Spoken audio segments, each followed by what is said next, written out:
además de los antecedentes familiares. No han requerido insulina, o sea, no es diabetes tipo 1, pero también está raro que debutando tan joven con diabetes no llegue el momento en el que tengan que ponerte insulina, porque normalmente la diabetes tipo 2 llega un momento en el que el páncreas agota reserva y ya no produce más insulina y finalmente termina también siendo insulino dependiente. Entonces llama la atención que se haya logrado controlar únicamente con medicamento tomado, que además es un secretagogo, la sulfonilurea, y que haya mantenido control por tanto tiempo. ¿Qué más llama la atención? Su estilo de vida. No es sedentario, no es obeso, y también dice que ni tiene acantosis ni tiene acrocordones. ¿Qué quiere decir eso?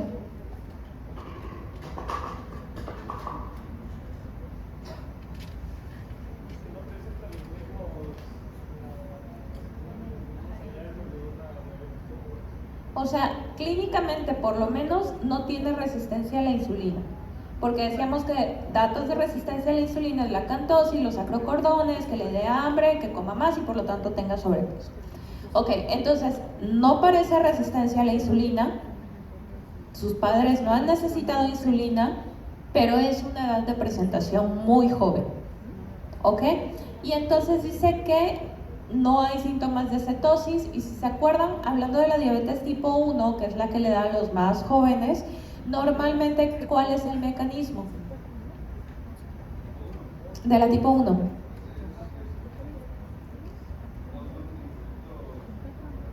Entonces es ataque a las células, ataque inmune a las células del páncreas.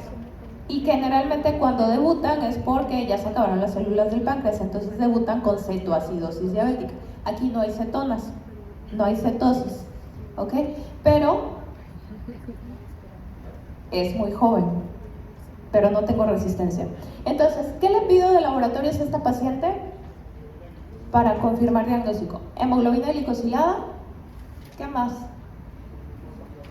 Su glucosa en ayunas, porque pues, ya de una vez en la misma toma la hago. ¿Perdona? Una biometría, ok. ¿Qué más me interesaría saber de ella? Suponiendo que todavía tengo la duda de que si será uno, serán anticuerpos, le pido los anticuerpos contra los islotes. ¿Qué más? Por ahí han oído cuando hablamos de insulina y que no les he mencionado hasta ahorita. Bueno, perfil de lípido, ¿por qué me importa?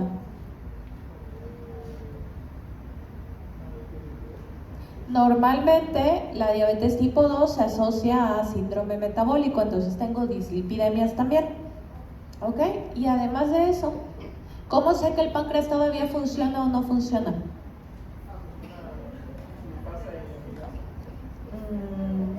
¿Relacionado con secreción de insulina específicamente?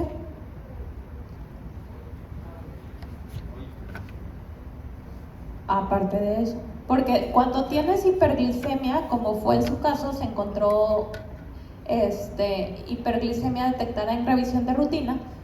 Cuando tienes hiperglicemia, puedes o no tener todavía insulina. ¿Ok? Entonces, ¿cómo sé que todavía mi páncreas secreta insulina? ¿Qué mido? Bueno, puedes medir insulina basal, índice que unos dicen que sirve, otros que no. ¿Cuál? ¿Cuál? ¿Qué cosas se secreta junto con la insulina? ¿Qué fracción se secreta? Péptido C. ¿Ok? Entonces el péptido C me dice si todavía queda páncreas funcional. ¿Ok? Si está normal o está alto, todavía tengo insulina, todavía estoy secretando. Si está bajo, pues ya no me queda reserva. Entonces le pido laboratorios, obviamente le pido la glucosa en ayuno, tiene 142, diabética sí o no. Está en rango de ADA para diagnóstico de diabetes, sí. Por hemoglobina glicada, 7.1, también estamos en rango. El péptido C está normal, incluso un poquito alto. ¿Qué quiere decir eso? Si hay islotes beta, secretando insulina. Entonces, ¿qué está pasando? Y le hago anticuerpos contra el páncreas y resulta que están negativos, o sea, no es tipo 1, pero tampoco es tipo 2, porque si no el péptido C estaría disminuido. No tengo síndrome metabólico, mi perfil lipídico está normal y no tengo cetonas. Entonces, ¿qué tengo? Tengo diabetes en una persona que es joven, un patrón de autosómico dominante porque tiene 3 generaciones consecutivas, en una paciente que tiene peso normal, un perfil metabólico normal, con anticuerpos negativos y entonces con una producción de insulina conservada porque el péptido C así lo dice. ¿Ok? Y entonces por estos datos sospecho de diabetes tipo Moody. La diabetes Moody o de inicio o diabetes de inicio juvenil es una diabetes que sí se hereda. ¿Ok? Entonces, ¿qué es lo que pasa ahí? Aquí se han detectado muchos genes que tienen que ver prácticamente con la secreción de insulina. Es decir, o son canales o son los que me guían qué tanto se tiene que secretar o no, y fallan alguno de esos genes.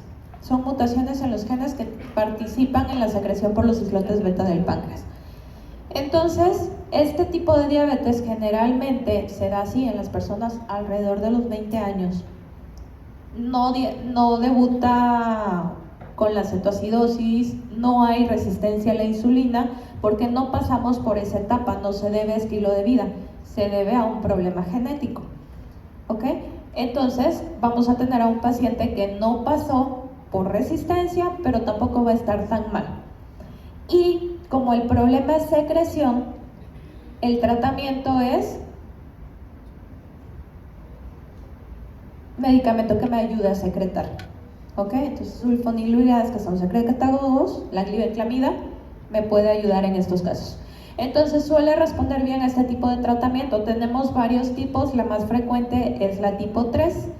Y en la mayoría de los tipos, lo que están, la familia de genes que está más comúnmente relacionadas son los factores nucleares hepáticos. Entonces, la tipo 3, el factor nuclear hepático 1A es el que está afectado. Regresando al caso clínico, le haces pruebas a tu paciente y entonces le solicitas un panel genético para Moody. Y te dice que el factor nuclear hepático tipo 1A está afectado, lo que me da como resultado la diabetes Moody más frecuente, que es la tipo 3. Y que esta es autosómico dominante, como todas estas diabetes, y que tiene buena respuesta a glibenclamida, al grupo de las sulfonilureas. Entonces, ¿qué es clave en este tipo de diabetes? Que mi paciente va a estar joven, pero no va a tener síndrome metabólico, no va a ser sedentario, no va a ser obeso, y sí va a tener antecedentes familiares de gente que muy joven ha debutado sin que tenga aparentemente mal estilo de vida, y es un patrón autosómico dominante. Si le hago anticuerpos, pues van a ser negativos, entonces no es autoinmune, y aparte mi péptido C va a estar alto, lo que quiere decir todavía tengo la secreción conservada. El tipo más frecuente es Moody tipo 3. En general, la mayoría responden bien a la glibenclamida y no progresan, a diferencia de la diabetes tipo 2, en donde en algún punto se acaba la secreción de insulina. Aquí es defectuosa, pero constante. Entonces, glibenclamida toda la vida y se la llevan bien. Hay un tipo, el tipo 2, que usualmente no requiere tratamiento, es decir, se la pasa, es un defecto más leve que normalmente se la pasa en prediabetes y no requiere llevar algún tipo de manejo. Si se requiriera, pues igual responde bien a glibenclamida. Y el diagnóstico genético aquí sí nos importa en el tratamiento, porque si yo hubiera tratado a estos pacientes como de un diabético tipo 2, ¿qué hubiera pasado? O sea, ¿qué le hago?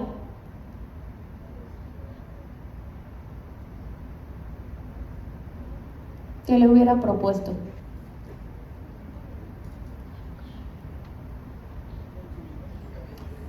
Cambio de estilo, lo pongo a bajar de peso, ya tiene un IMC de 21. Lo pongo a hacer ejercicio, a lo mejor ya hacía. Le doy metformina para aumentar sensibilidad a la insulina, cuando el problema no es la sensibilidad, porque no hay resistencia a la insulina, ¿ok? El problema es el defecto en la secreción, ¿ok? Entonces sí importa el saber diagnosticar bien, aunque la gran mayoría de las veces, más en países como nuestro, me voy a encontrar con una diabetes de tipo 1, sí tiene importancia el saber diagnosticar cuando se trata de una diabetes de inicio juvenil, de una diabetes tipo Moody, porque ese sí tiene un componente 100% hereditario, ese sí es 100% genético, y el tratamiento cambia y es más leve. Entonces, ¿todo bien con Moody? ¿Ya la saben identificar? Por lo menos se dan una idea. Ok, entonces, la siguiente es la diabetes gestacional. No vamos a ahondar mucho en esta, porque básicamente es una persona que ya tiene cierta antecedentes de resistencia a insulina y que durante el embarazo, con el lactógeno placentario elevado, con los estrógenos por los cielos, entonces es como el disparador. Ya tenía por ahí guardada la resistencia, y es ahí donde pues brota todo. ¿Qué pasa aquí? Pueden pasar dos cosas. La mujer que generalmente hacia el segundo trimestre de embarazo debuta con diabetes, es decir, cumple los criterios clínicos de la ADA, tú le haces una prueba de tolerancia, sale arriba de 200 a las 2 horas, tú le haces una hemoglobina glicosilada, sale arriba de 6.5, o le haces una glucosa al azar arriba de 200. Criterios los mismos, solamente que es una paciente que tiene esto, uno porque ya tenía su parte de estilo de vida no tan saludable, y otra por el estímulo hormonal al que está sometido en el embarazo. Entonces pueden pasar dos cosas. La paciente que debuta con diabetes en el embarazo puede no revertirlo y después quedar como una diabetes tipo 2, o puede, si se pone las pilas, revertirlo y volver a una condición normal, que normalmente sí quedaría en una condición de prediabetes. Es decir, la diabetes durante el embarazo es básicamente una red flag que me dice algo no está bien y tienes que cambiar tu estilo de vida, porque si no, sí tienes mucho riesgo de que más adelante, a lo mejor ahorita reviertes, pero de que más adelante sí vas a ser una persona con diabetes de tipo 2. Y por último, la diabetes neonatal. Esta es la más rara de todas, también tiene un componente genético. La gran mayoría de las veces es una diabetes de tipo autosómico recesivo, porque lo que está mal aquí son los genes que determinan el desarrollo del páncreas. Entonces normalmente lo que tenemos es agenesia del páncreas, falta de desarrollo, y no solamente afecta a páncreas, sino que también, como son genes, un grupo de genes que participan en el desarrollo, puede involucrar también algunos otros órganos. Entonces puede ser, por ejemplo, páncreas más cardiopatías, más falta de desarrollo de tubo digestivo, etcétera, etcétera. Entonces aquí sí participan un montón de genes que en conjunto representan la causa menos probable de diabetes,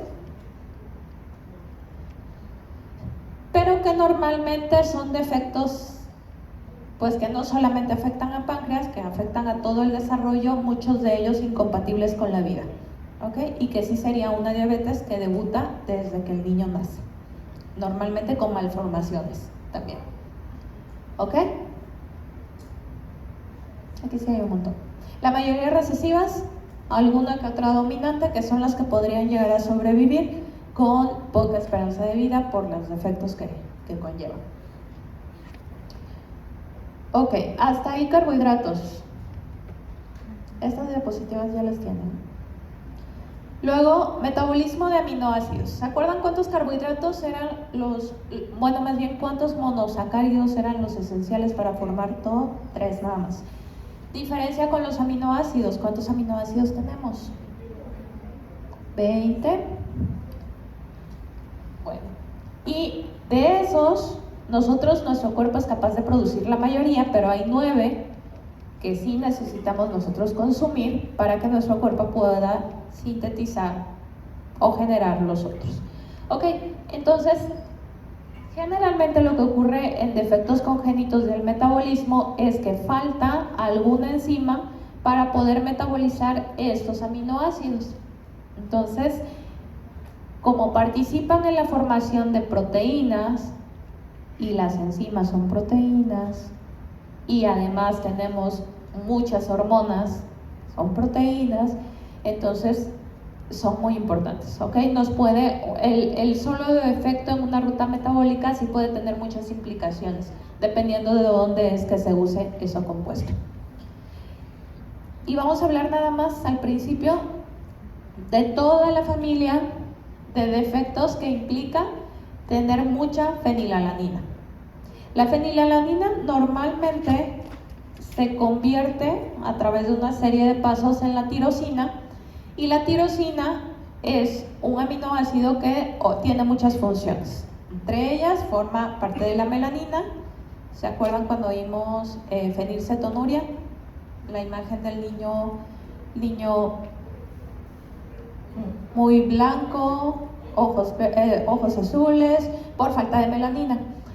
También participa en la síntesis de tiroxina, ¿ok? Entonces, también me puede llegar a afectar metabolismo de hormonas tiroideas. Obviamente participa en la síntesis de proteínas y también participa en la obtención de energía. Finalmente, también entra al ciclo de Krebs a través de una serie de pasos.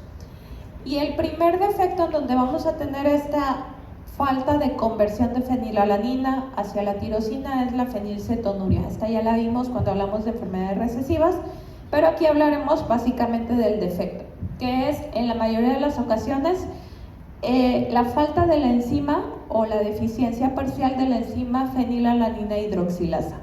Entonces, esto provoca que la fenilalanina se vaya acumulando porque no se puede convertir en tirosina. Y la fenilalanina es un compuesto que en exceso es tóxico. ¿Qué intoxica la fenilalanina? Sistema nervioso central y mielina. ¿Ok? Entonces, por eso es un niño que tiene retraso en el desarrollo cognitivo por intoxicación por la fenilalanina, pero que además, como no tiene tirosina, no va a tener color, porque no hay tirosina para hacer melanina. Entonces, y además la fenilalanina en exceso va a tener como metabolito tóxico un olor característico, que es el olor a ratón o a moho. Entonces, esto generalmente puede ser visible o fenotípicamente es visible desde la infancia, con el niño que no alcanza hitos del desarrollo, que tiene un fenotipo característico y un olor característico. ¿Cómo hacemos el diagnóstico? ¿Cómo? Midiendo niveles, nada más, ¿ok? De fenilalanina que encontraríamos elevados. La segunda enfermedad es la alcaptonuria. Aquí sí se puede convertir la fenilalanina en tirosina, pero más adelante en el metabolismo de la tirosina nos falta una enzima que se llama homogecitato dioxigenasa.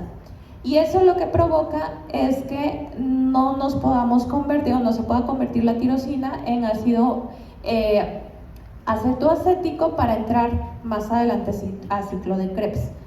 Entonces, donde se queda bloqueada esta ruta metabólica, me produce algo que se llama ácido homogentísico, que básicamente actúa como un pigmento. El ácido homogentísico es un pigmento color oscuro que se puede secretar a través de la orina, y entonces el niño, cuando usa pañal, si tú dejas el pañal expuesto, tú te lo dejas, por algo no lo tiraste a la basura y lo dejas al aire, cuando tiene contacto con el oxígeno, cuando se oxida, se convierte en este compuesto que es un compuesto con pigmento, un compuesto oscuro. Entonces el pañal, la orina que inicialmente se vería amarilla, pasa a ser oscura. Para esto obviamente tiene que pasar un tiempo, por eso puede pasar desapercibido, o sea, porque alguien generalmente usas un pañal y lo tiras a la basura, no estás esperando a ver si cambia o no de color. Entonces es una enfermedad que puede detectarse así en la infancia pero que generalmente pasa desapercibida hasta que el compuesto o el acúmulo, porque actúa como enfermedad por depósito, es tanto que me empieza a provocar problemas en los lugares en donde se acumuló. ¿Y dónde se acumula? Principalmente articulaciones. Causa lo que se llama ocronosis. Creo que ya lo vieron, ¿verdad? En fisiopato, ¿no? Okay. Bueno, que es esta coloración oscura en articulaciones, que también se puede ver esta coloración en pabellones, en oreja, y también se puede acumular en ojos y se puede acumular también y me puede dar problemas internos en válvulas cardíacas. Entonces, básicamente en donde se va acumulando se va produciendo el problema. Normalmente esta acumulación llega a ser visible clínicamente o a darme problemas alrededor de los 40 años. Imagínense todo el tiempo sin diagnóstico, y es generalmente la causa de acudir al doctor es la artropatía. ¿Ok? Entonces, ¿cómo se diagnostica?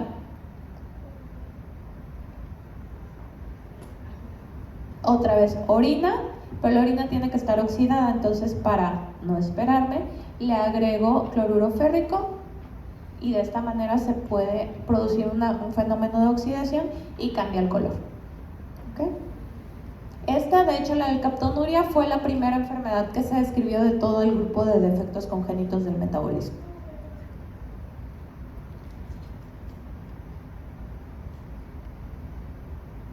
Luego la misma ruta, fenilalanina, tirosina, pero ya tirosina, melanina, tendríamos al albinismo. La mayoría de las personas que son albinas, ¿por qué son albinas? ¿Cuál? ¿Pero por qué? No, es la causa menos frecuente, pero es el defecto metabólico.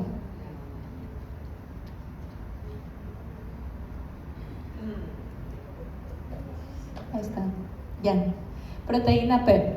Ok, lo que pasa es que el melanosoma tiene un defecto de membrana que impide la acumulación de melanina. Ese es el albinismo tipo 1. Ese es el más frecuente.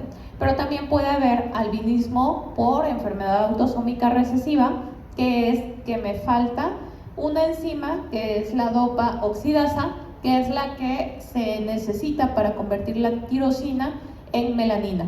Entonces tendríamos falta de melanina por falta de conversión de tirosina. Generalmente, casi siempre actualmente, nada más en ensayo clínico, porque la mayoría de las enzimas disponibles para todas las enfermedades metabólicas y por depósito que existen son insostenibles.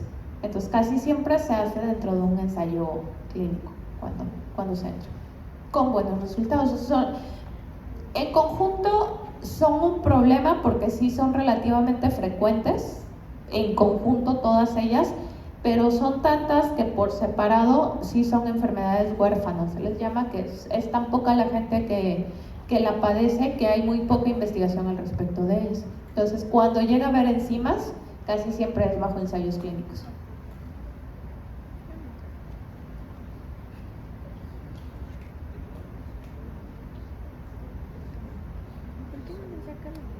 Ok, y por último tenemos las tirosinemias. ¿Qué son las tirosinemias?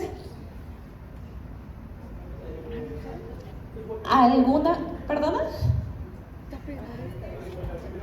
Acumulación de tirosina. No falta tirosina, se acumula porque hay falta de alguna enzima que la convierta en algo más.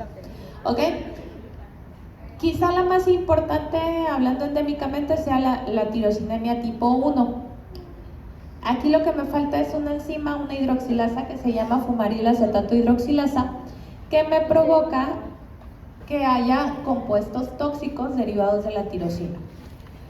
Importante, más bien endémica de Canadá, y a lo mejor ya oímos más de una vez a Canadá como un lugar endémico de algunas enfermedades. ¿Por qué? Y ya se los he dicho antes.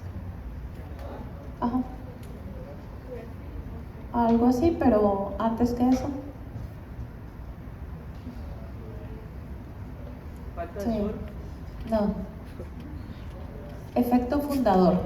Es decir, este es grupo de colonias en donde llegaron poquitas personas que intentaron no mezclarse al principio con los nativos del lugar y que empezaron entre ellos mismos a reproducirse, entonces con relaciones endogámicas, y por eso hay más frecuencia de algunas enfermedades recesivas. ¿Okay? Entonces algunas regiones de Canadá tienen mayor prevalencia de enfermedades de tipo autosómico recesivo, y una de ellas es la tirosinemia. Las dos son recesivas.